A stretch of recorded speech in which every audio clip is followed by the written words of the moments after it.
Avery stepped into her apartment and immediately noticed unfamiliar women's shoes scattered in the hallway.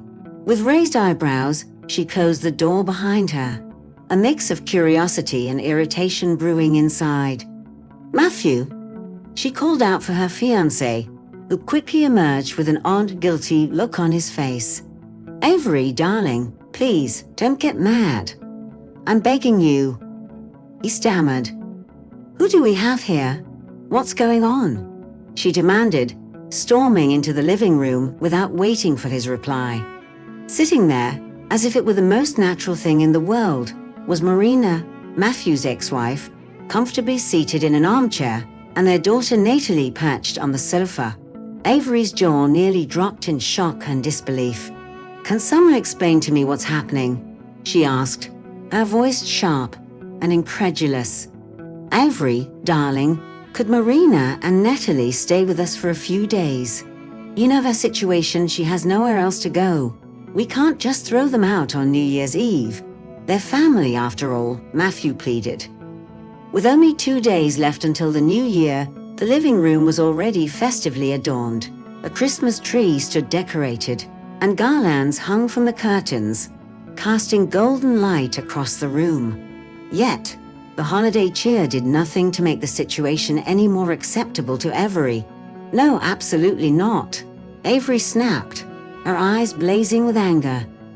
"Sweetie, please reconsider. It's freezing outside and she's penniless. I would have given her money, but I spent everything on gifts. It's just for a few days," Matthew implored. "I've made myself perfectly clear. No, they cannot stay. This is my apartment, and that woman is not setting foot in it. Pack your things and get out," Avery retorted without hesitation. Matthew glared at her, taken aback. Avery had always been so kind, generous, and compassionate. He had been certain she would agree to his request. This fiery refusal was completely unexpected. "Who are you calling a fool?" Marina asked with a disgusted sneer. "You obviously. And you're deaf too. Get out of my apartment," Avery shot back. "Avery, did you forget we're about to get married? We should be making decisions together," Matthew protested, his indignation rising. Avery stared at him directly, a bitter smile playing on her lips. "We're not married yet, and you already brought your ex-wife here to stay. Something tells me there won't be a wedding after all." Avery sensed a clear threat in his words, but it didn't faze him. Matthew was determined to convince Avery to let his ex-wife and daughter stay, no matter what. "Did you file the application?" Marina asked, surprised. "Yes, just yesterday," he replied. "Well, congratulations, I guess." "We don't need your congratulations. I'll say it again. Get out of here peacefully. As the saying goes, there's the door. Don't let it hit you on the way out." "Avery, I've already agreed to let them stay for a while," Matthew said firmly. "Did you even think to ask me first? This is my apartment. I decide who stays here and who doesn't. I might understand if it were your mother or sister, but certainly not your ex-wife, especially one so foolish and shameless." "I would have asked," Marina interjected. Natalie, not fond of arguments, slipped out of the living room and into the kitchen to escape the tension. "Ask all you want. I'm just calling it as I see it. What kind of idiot squanders the apartment her ex-husband left her after the divorce? Where was your head? Did you forget it in another hat?" "That's none of your business," Marina snapped. "Exactly. It's none of my business, which is why you need to leave. And Matthew, I didn't expect such arrogance from you.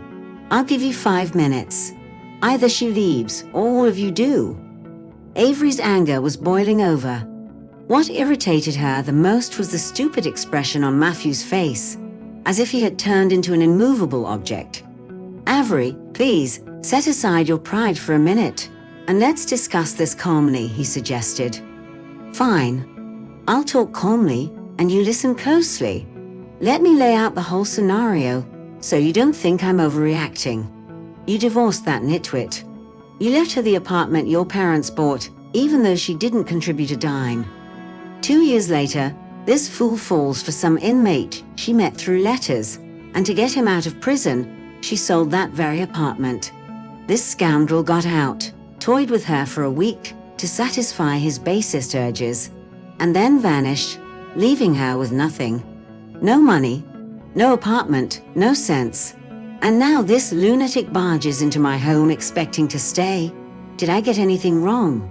Avery was silent for a few moments before replying. Well, when you put it that way, it doesn't look great, but who hasn't made mistakes in life? Everyone deserves forgiveness. I have nothing to forgive her for. She's nothing to me. Maybe she's something to you, but she means zilch to me. I'm saying it again. Show her the door or leave with her. Listen, I understand you don't like Marina, but what about Natalie? What did she do to deserve this? He asked, his tone pleading. Natalie just got unlucky with her mother. If you want your daughter to stay with us, I'm fine with that. But this woman is leaving right now. Avery moved closer to Marina, ready to grab her and force her out. I'm not leaving my daughter with you, Marina retorted, snorting in defiance. And I'm not exactly thrilled about it either. Now get out. How many times do I have to repeat myself? Avery's voice was nearing a shout. Marina, maybe it's best if you leave Natalie here, Matthew suggested. Oh sure, you'll all be celebrating New Year in comfort, while I freeze outside. Should I head to a homeless shelter? Marina said indignantly. And you should have thought about that before you sold your apartment. Avery shouted, her frustration boiling over. She loathed the entire situation. Just yesterday, she was ecstatic about filing for their marriage license with Matthew, setting a wedding date. And now, this mess. She was not going to live under the same roof with this woman. And Matthew, what was he thinking? How did he even come up with this idea? What on earth possessed him? Why ruin everything? They had been living well, like any normal couple. They didn't seem to quarrel much. They enjoyed life, enjoyed each other, and now it all seemed ruined. Well, yes, I didn't think it through. What should I do now? Shoot myself? Marina was nearly in tears, but Avery saw right through her act. Not a bad auction, by the way, Avery remarked, pointing to the door once more. Avery, stop it. Think about it and look at the situation realistically. Where will she go? Not my wild Belim, she screamed back, her voice echoing through the apartment. Avery stood silent. Marina was in tears, and Avery struggled to keep her composure. She rarely lost her temper to the point of shouting, but this situation was too much. So maybe he can take out a loan and rent an apartment. If you're too stubborn to figure that out on your own, then it needs to be spelled out. I see her idiocy is contagious. She can't take out a loan. I already owe money to 3 banks, Matthew confessed. Well, there you have it, a certified bonehead. So I've changed my mind. Now there's only one option. You both leave, right now. There will be no wedding. It's over between us. Avery snapped, surprising Matthew even more. Avery, what are you doing? Why? He pleaded. Because it won't work otherwise. Get out of here now, or I'm calling the police. She pulled her phone from her pocket. You wouldn't, he said confidently. Really? Avery dialed 112, and the phone began to ring. Okay, don't. We're leaving, Matthew conceded. But where are we going? Marina wailed. We'll figure it out, Matthew said, heading to pack his things. 5 minutes later, he emerged from the bedroom with a travel bag. Avery just hoped he hadn't taken any of her belongings, but didn't bother to check. A few moments later, the apartment was empty. Avery collapsed wearily on the sofa, only to be hit by the lingering scent of Marina's perfume. Grimacing, she got up and opened a window to air the place out. She had really gotten entangled with this mess of a family, not strangers. Yeah, right. The emptiness inside her was overwhelming. Avery decided not to linger on the situation. She drew herself a luxurious bath with foam and fragrant oils, dimmed the lights, lit some candles, and poured a glass of wine she had bought for the New Year celebrations. To freedom, she toasted herself cheerfully, sinking into the hot water. Better alone than with someone like that, she added more somberly. She didn't care where they went or what they did. Even though a little voice in her head whispered that it was cruel, she ignored it. Matthew never came back, nor did he try to apologize or return.